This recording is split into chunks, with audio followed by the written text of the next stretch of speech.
Washington Grown is made possible by funding from the Washington State Department of Agriculture and the USDA Specialty Crop Block Grant Program.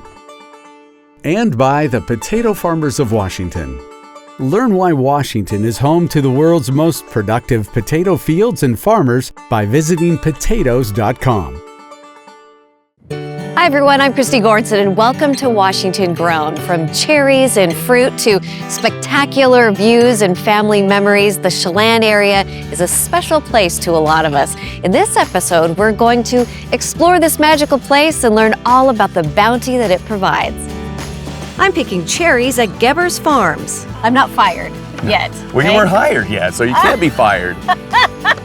And I'm making a special pork and cherry dish at Sorrento's in Chelan. You guys like to do it up high. Yeah. Perfect. Beautiful. Then we're talking to the experts about why the Chelan Valley is so special. This valley is really unique and we feel like it's undiscovered. All this and more today on Washington Grown.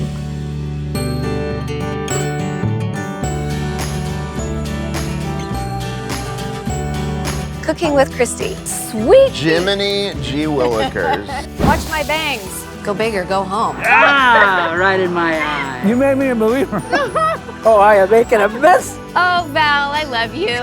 Heaven on a plate. That's yummy. We're gonna get a to-go cup for these? Yeah. You keep talking, I'll keep eating.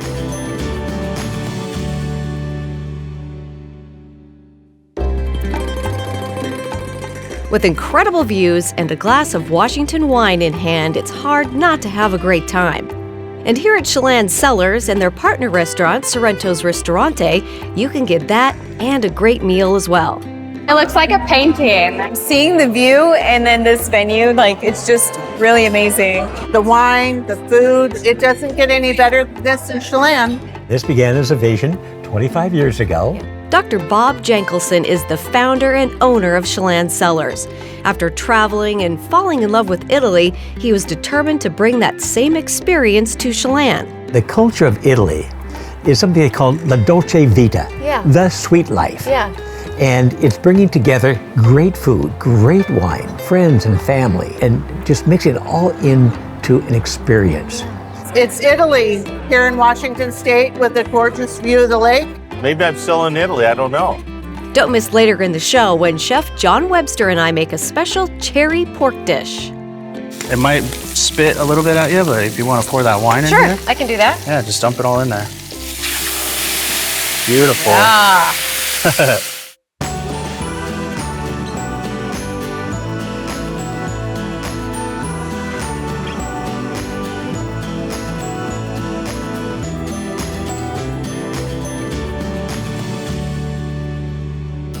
From cherry blossom season with its gorgeous pink flowers to full-sized fruit, cherries are awesome. But when it comes to harvest, they're delicate and they have a short harvest window. So when harvest season hits, it's a mad dash to get everything done quickly and efficiently.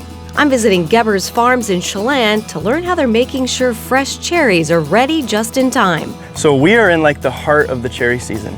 And it's up to us to provide volume of good cherries from about June 1st all the way to August 10th, with a cherry that traditionally is like a 2-week harvest. Hawkins Gebbers has done just about every job at Gebbers Farms, so he knows all the best ways to extend the season. Every 100 feet of elevation change is gonna be like a 2-day harvest window difference. In other words, if I harvest at the river, I can harvest 100 feet higher 2 days later. So we've planned our farm from almost sea level all the way up to almost 3,000 feet up here. And we've planted varieties that have a different length from bloom to harvest. This is probably the largest contiguous cherry orchard on the planet. Mac Riggin works in sales and marketing for Chelan Fresh. Part of harvest involves measuring cherries for size.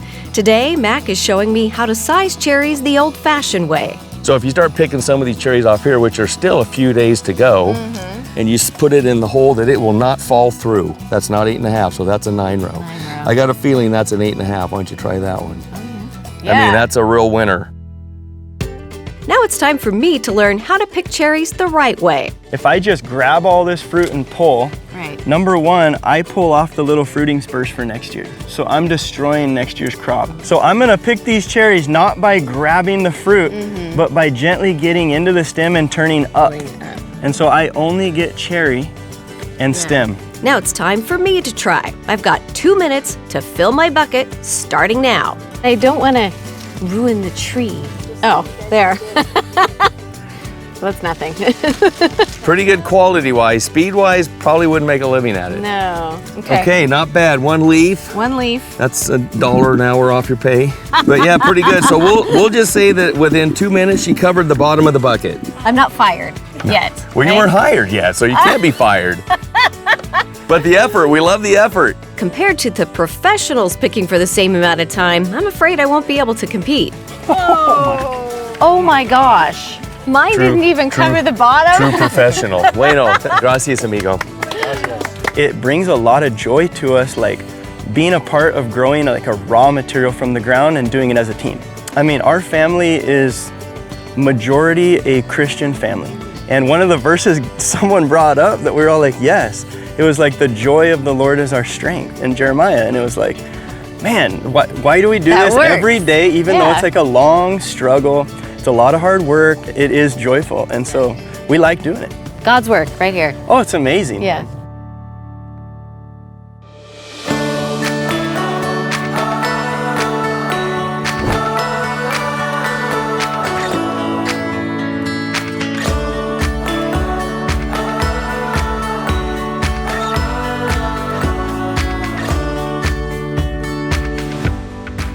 Anna Lou and I just came back from a hike, and you know, when you're out in the woods and it's hot during the summertime, sometimes you need a way to refresh. Yeah. Today we're making some mocktails with some juice, seltzer water, Washington fruits, and some fresh mint. I'm gonna make for you a cherry lime mojito.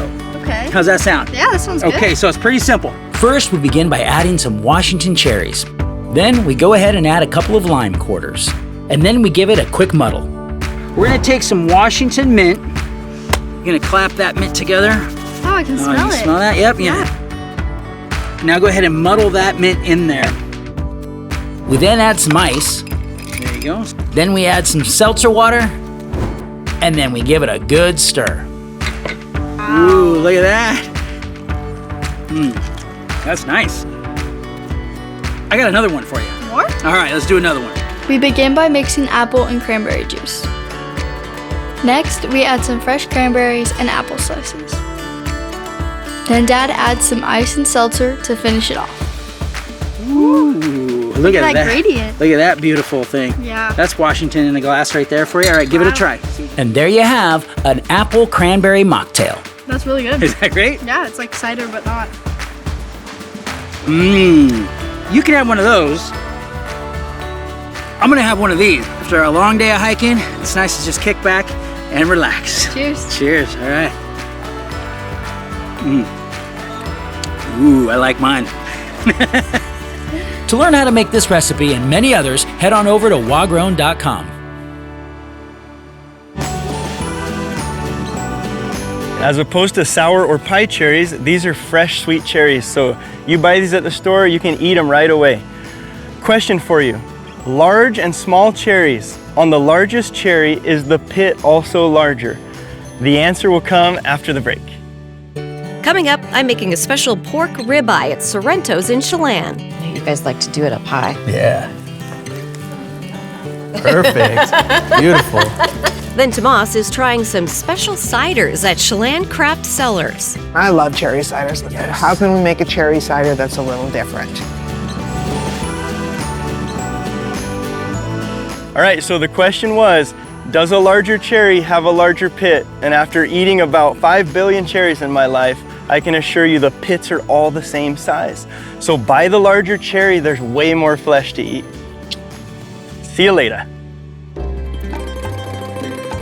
We're back at Sorrento's Ristorante at Chelan Cellars with absolutely incredible food paired perfectly with estate-grown wines. Guests are sure to have a delightful and memorable experience. Take one look around and you'll realize this is paradise. You've got the view, you've got the atmosphere, and the food. Divine, delicious. I was gonna say definitely really good. When I built this, I knew it was about food, it was about wine, it was about the culture. Founder and owner Dr. Bob Jankelson wants to bring a special experience to guests, whether they're visiting, wine tasting, or dining. The view of the lake, the wine, the food, it doesn't get any better than this in Chelan. We're on the south shore of Lake Chelan. They consider this the Golden Mile. Garrett Grubbs is the head winemaker at Chelan Cellars. With such an incredible grape-growing region, this is the perfect place to make incredible wines. We grow 14 different varietals here, white wine, red wine, production's on site. You know, tasting a lot of the local wine has just been really great. This is fantastic. As many as that, we make 21 different wines, so there's something here for you. We have absolutely. you. It's Italy here in Washington State. You're always relaxed if you're in Chelan. I get to cook with your executive chef today. John Webster. Yeah. John and the winemakers work so closely together. They're in contact constantly, and they're always trying to complement both the wine and the food. Yes, thank you so much. To La Dolce Vita, right? Cheers, La Dolce Vita. Salute. We have just a beautiful array of food. What are we gonna make today? Today I'm gonna make some pork ribeye steaks. I can help you. All right. You do you, and I'm here to help. We start cooking the pork with some herbed compound butter and fresh rosemary. Do you ever pinch yourself when you show up to work? Because this is like one of the most beautiful places. Breathtaking. Yeah, I love working up here. So we have some Washington-grown asparagus. Yeah, that's actually from Lake Chelan. It's right on the Columbia River. Oh, that's great. Secret asparagus spot I got. I love that. And then the cherries. So they're actually dark dried, and then I'm macerating them with our 22 Barbera. The maceration process will just kind of give them a little bit more life, kind of let them rehydrate, and they'll absorb that wine. They're delicious. They're delicious. That's good. They grow really well here. It might spit a little bit at you, but if you want to pour that wine in here, I can do that. yeah, just dump it all in there. Beautiful. Yeah. It just has such a robust flavor. I think it's gonna really pair well with the dark fruity of the cherry. I love using our wine in our food. Yeah. 20 plus years in the industry, I learned a little trick about tenderness. So open palm is rare. Okay. And then finger down is medium rare. Then next finger down is medium, medium well, and well done. Oh, Feel that's that crazy. change? Yes. It's like denser. Yes. Yeah. For the demi-glaze, we add in some red onion, garlic, a veal demi-glaze, and a special butter compound. Like each step, it smells better and better. Yeah. While the meat rests, we add our Washington-grown macerated cherries to the demi-glaze. For the asparagus, we keep it simple with salt and pepper. You guys like to do it up high. Yeah. Perfect. Beautiful. Yes, beautiful. Get a Some of that sauce on there. Oh my gosh, that's heaven. Rich, but then you get a cherry, like a little bit of tartness maybe? You know, right out of the gate, I'm getting that marbled pork, that rich, robust flavor. Sweetness from the glaze and the wine. And then that cherry did just pop right in there. And it was, tart, like you said. Oh, that's so good. For this and other chef-inspired recipes adapted for home cooks, visit wagrown.com. I'm here in the Kashmir area to visit a small farm that's working with the local conservation district to improve soil health and connect the community to their environment. This is Campo Farm and Kitchen, where owner Katie Zalesco is growing a wide range of produce with barely an acre of land. We have head lettuces, greens mixes, scallions, our potatoes are in. Over here we have lots of perennials, so these beds are perennial flowers. Our focus is to really just be as diverse as possible. I think that it benefits the systems around us, and I think it also benefits people to have a lot of diverse vegetables to eat that are really beautiful and connect them to their environment around them. This farm wasn't always as green as it is today.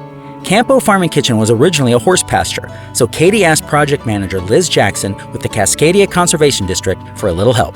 We were able to create a baseline on what's happening on this landscape based on the soil test The soil organic matter was at 2%, vegetables like 5 to 10%. I retested my soil last spring and I am now at 5 to 10% in each zone. So Cascadia really helped there. But that's not all. Every conservation district in Washington offers farm planning, a free service that Katie utilized with Liz to enhance her farm's natural resources and productivity. With that assistance, Katie has introduced pollinator habitats, irrigation, and even added high tunnels to extend Campo's growing season.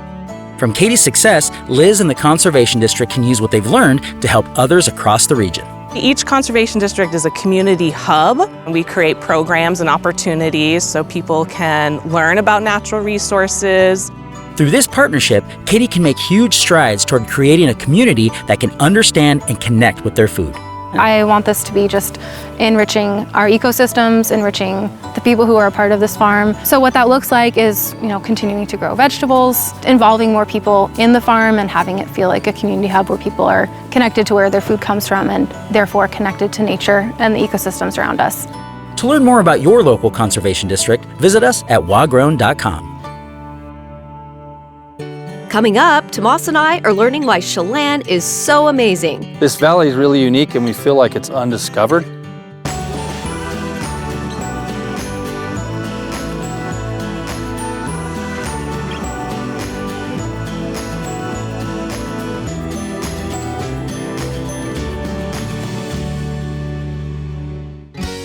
Here in Chelan, there's no shortage of incredible wine, but that's not the only beverage that celebrates and utilizes local produce.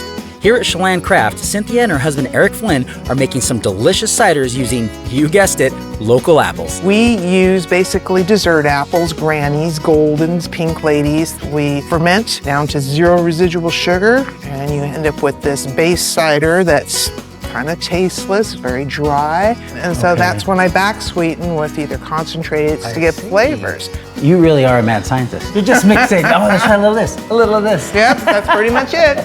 Should we try some of the fruits of your labor? Let's do it. All right, let's do it. Well, let's get started with ginger pear. Ginger pear. Oh, but it's good. You taste that bite of ginger in there and that sweet mellow pear. This is black currant. Ooh, okay, now this looks fun. I like that. It feels a little bit more brighter, a little more bubbly than this one did. Let's do the very first one we made, the lemon. This is definitely something you can see just chilling out by the lake. And after a couple of sips, that lemon starts to sit in the back of your palate. All right, and the final. Cherry vanilla. Here we go. Cherry vanilla. I can already smell it.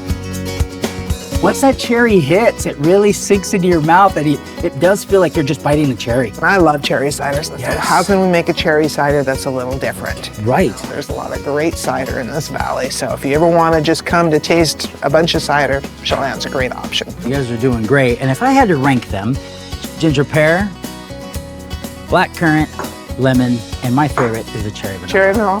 Thank you. They are all delicious. So the next time you guys are in Chelan and you're looking to taste some tasty ciders, then you guys get on over here to ChelanCraft Cider and taste for yourself. Discover your own rankings.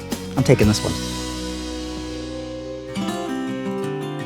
The Chelan Valley north of Wenatchee is home to some stunning vistas, great wineries, and incredible agriculture. I should know, I have a storied history with this place. So right over there is where I first paddleboarded and ran into all the people that were sunbathing at Campbell's because I didn't know how to steer. Today, Tomás and I are learning what makes this valley so incredible for both agriculture and for the perfect family vacation. I understand you actually swam in this, right? I did, yeah. There was a triathlon here years ago that I did. It was beautiful. Brought the family and we went jet skiing, hung out on this very beach. Yeah, there's a lot to do and I'm excited to explore. I've only been here a couple times myself, so let's get cracking. Let's do it. This valley is really unique and we feel like it's undiscovered. As owner of Chelan Valley Farms and Lagrioth Winery, Chad Steiner knows what makes this region so great. He's worked in agriculture across the U.S. his whole life, but for him, this valley was a special place. Surrounding the lake is like this landscape that's perfect for growing things. Coming back to Chelan and buying a small farm was kind of like our dream come true. Yeah, look at the mountains and the lake behind us and that kind of thing. You don't find this. This is like Lake Como in Italy, you know? Timmy Starkweather is the executive director for the Manson Chamber of Commerce. If you're looking for something to do in the area, she's definitely the person to ask. You can have a picnic, you can go on the lake, you can paddleboard, you can swim. Manson is known as being the end of the road. We're really just the beginning of your adventure. Tell me you guys already have a t-shirt with that on it, I right? Do. Okay, good. I better make sure I get one before I leave. Yeah, okay, well, come to the chamber. I'd be happy to sell you one. There are so many amazing things to do here, it's hard to choose. But this valley is amazing for apples, so we found a special place with a self-explanatory name. Jared England and his team run Cider Press at Manson Growers, and today they brought us in to make our very own cider blend. Right here we have 7 different varieties of apples. They're all a little bit unique. We have some really tart and tangy ones, all the way to sweet. This blend you're gonna make today is gonna be 100% unique, one of a kind. So this is like driving a car almost. Oh. Okay, so you have this pedal, this turns I failed my driving test 3 times. Okay. What? We have 3-year-olds do this, so you can do it. Okay. I'm pretty confident. We grind the apples into a mush. Now it's on to the press. Muscle man over here. Yeah. Right, righty tighty. Yeah, there you go. If you want, you can sample it right off the end there. Oh, look at that. Cold off the press. Cold off the press. Good. Oh, that's so good. We've had kids say this is like drinking an apple. So if someone who is really into wine is a sommelier, what do you call somebody who's into ciders? Is there a name for that? Cider, yay. We can make a name, right? Yeah, what do you want? After all that hard work, we ended the day with a special apple snack in the tasting room. If you're gonna go for a little adventure, look no further than Manson, Chelan, and come to the cider press and get yourself a fun little treat. And have a good time making some cider. I can't talk, my mouth is full. That's okay, I'll do the talking.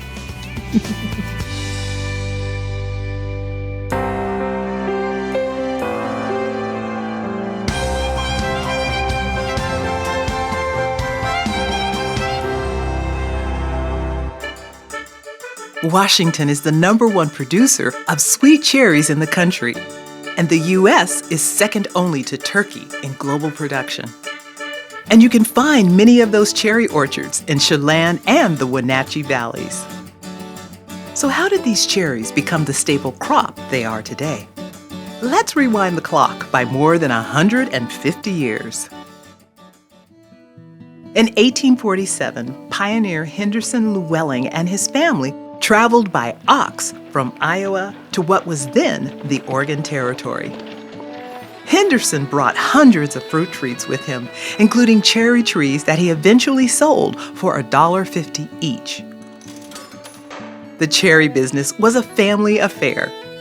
Henderson's brother Seth developed the famous Bing cherry that many of us know and love today. Seth named the sweet cherry variety after his orchard foreman, Ah Bing. Bing worked for the family fruit orchard for more than 30 years, grafting and propagating trees. Bing's contribution to American agriculture could not overcome the passing of the 1882 Chinese Exclusion Act. After visiting his family in China in 1889, Bing never returned to the U.S. His legacy, however, continued in the Pacific Northwest. People planted hundreds of cherry orchards throughout Washington, and the industry grew. Cherry growers began forming co-ops and associations.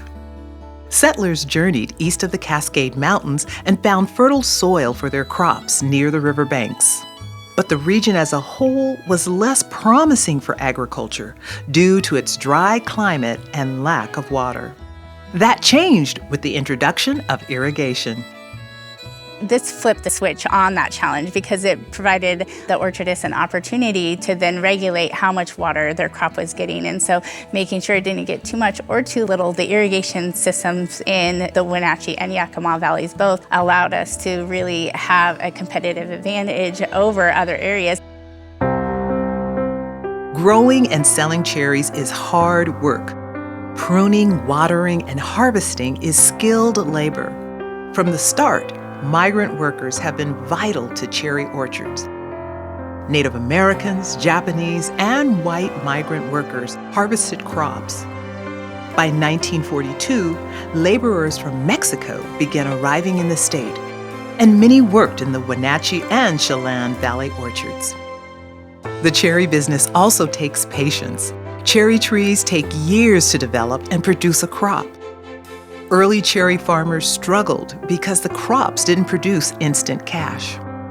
Cherries are also very sensitive to weather, and they're highly susceptible to pests that can quickly destroy crops. Sweet cherries thrive in a mixture of both cool winters and warm, dry summer temperatures, making Washington the perfect place for the sweet fruit. The cherries grown in Washington are unique because we have such a wonderful, high nitrogen, mountainous region where all of our fruit and produce in the state of Washington is kind of grown. And it's a unique microclimate, and it's perfect. Here in our state, we grow a lot of fruits and vegetables. People forget just how much agricultural production there is in this state. In addition to a great growing environment, Washington is the birthplace of one of the world's most popular varieties, the Rainier cherry, a perfect celebration of the state's fruit heritage. Today, cherry production stands as one of the state's most significant agricultural industries. Obviously, a large portion of them land right here in our state of Washington. And normally in a year, we will export 30% of the fruit to other countries. Our strongest marketing region for cherries is the greater Asian area, including China, Taiwan, Korea, Vietnam, Malaysia, Thailand. While the fresh harvest season only lasts a few weeks, it is celebrated worldwide as a circus of flavor.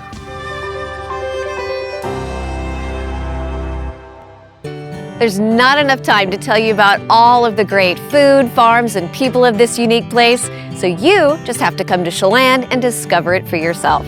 That's it for this episode of Washington Grown. We'll see you next time.